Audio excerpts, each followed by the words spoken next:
চারিদিকেই পাপের আঘাত,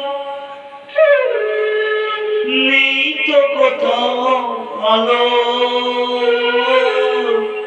মনে হয় যে অন্ধ হওয়াই ছিল অনেক ভালো।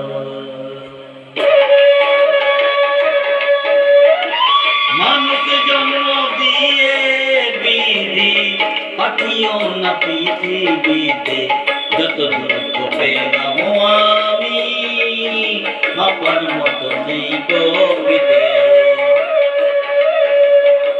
আর মানুষ জন্ম দিয়ে বিধি পাঠিও না পৃথিবীতে, যত দুঃখ পেলাম আমি মাপার মতো নেই কবিতে।